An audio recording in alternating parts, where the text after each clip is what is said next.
Assalamualaikum warahmatullahi wabarakatuh. Saya Triana Yustikarini, CKP Angkatan 4 Kota Surakarta. Video ini saya buat untuk memenuhi tugas demonstrasi kontekstual filosofi pemikiran Ki Hajar Dewantara. Baiklah, marilah kita simak video berikut ini. Ki Hajar Dewantara merupakan salah satu tokoh penting Indonesia yang berjasa untuk memajukan pendidikan di tanah air. Beliau merupakan tokoh pelopor serta pendiri Taman Siswa dan menjadi Menteri Pendidikan dan Kebudayaan pertama Indonesia. Ada banyak jasa yang telah ia berikan untuk negeri ini. Makanya tak heran jika Ki Hajar Dewantara menjadi pahlawan nasional yang patut dihormati.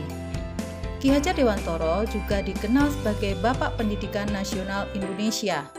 Untuk menghormati jasanya di dunia pendidikan, pemerintah pun menetapkan Hari Pendidikan Nasional atau Hardiknas setiap tanggal 2 Mei.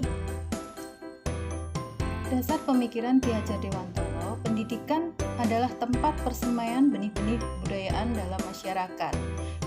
Ki Hajar Dewantara memiliki keyakinan bahwa untuk menciptakan manusia Indonesia yang beradab, maka pendidikan menjadi salah satu kunci utama untuk mencapainya. Dalam menuntun laku dan pertumbuhan kodrat anak, KHD mengibaratkan peran pendidik seperti seorang petani atau tukang kebun. Anak-anak itu seperti biji padi, kemudian sekolah itu menjadi ladangnya. Anak-anak itu seperti biji tumbuhan yang disemai dan ditanam oleh Pak Tani atau Pak Tukang Kebun di lahan yang telah disediakan. Jika benih itu dirawat, disiram, kemudian ditempatkan pada lahan yang tepat, maka hasilnya pasti akan memuaskan. Demikian juga sebaliknya, apabila benih itu ditanam di lahan yang gersang dan tidak disiram dan dirawat, maka tanaman itu mungkin tumbuh namun tidak akan optimal. Pertama kali harus diingat bahwa pendidikan itu hanya suatu tuntunan di dalam hidup tumbuhnya anak-anak kita. Artinya bahwa hidup tumbuhnya anak itu terletak di luar kecakapan atau kehendak kita kaum pendidik.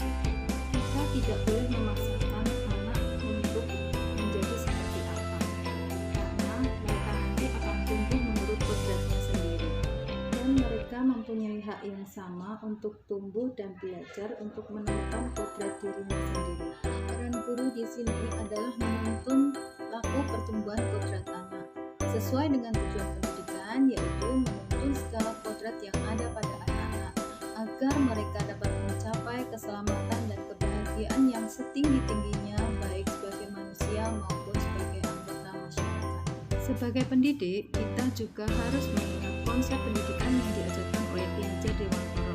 Yang pertama adalah Ingar Sosung Tulodo, yang memiliki arti seorang pendidik harus dapat memberikan teladan atau contoh. Teladan sendiri menjadi kunci keberhasilan dalam kegiatan belajar mengajar, di mana ketika seorang pendidik memiliki sikap yang baik, maka siswa pun akan mengikuti sikap gurunya.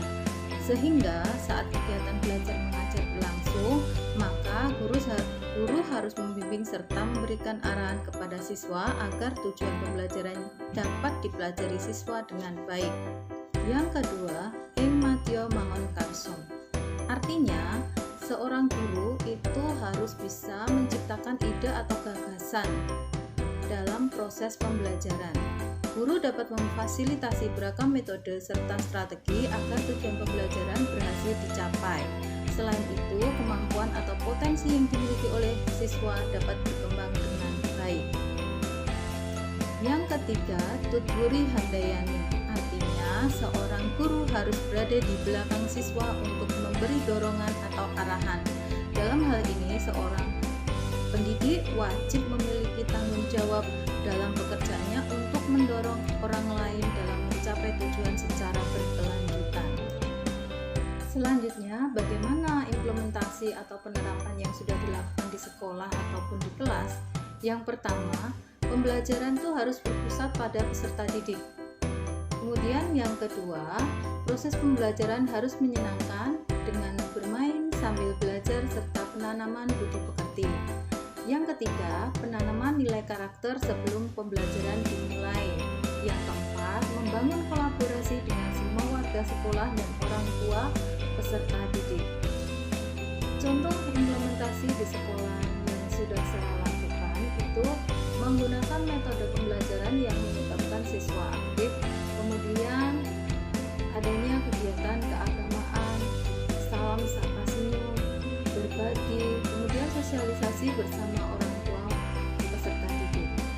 Tantangan dan solusi penerapan pemikiran Ki Hajar Dewantara. Untuk tantangannya, yang pertama adalah pembelajaran yang berpusat pada peserta didik. Ini didapatkan solusi dengan menerapkan merdeka belajar yang berorientasi pada siswa atau peserta didik melalui pendekatan pendidikan yang holistik. Tantangan yang kedua adalah pembelajaran yang masih berorientasi hasil. Masih ada sebagian orang tua peserta didik kita yang masih berorientasi tentang hasil dari pembelajaran anak-anaknya. Solusinya, kita lakukan pendekatan bahwa belajar bukan hanya hasilnya, tapi kita melakukan pembelajaran yang berorientasi pada proses dan pembentukan nilai-nilai karakter. Demikian paparan demonstrasi kontekstual tentang filosofi pemikiran Ki Hajar Dewantara yang bisa saya sampaikan. Apabila ada salah kata, saya mohon maaf. Assalamualaikum warahmatullahi wabarakatuh. Salam guru penggerak, guru bergerak, Indonesia maju.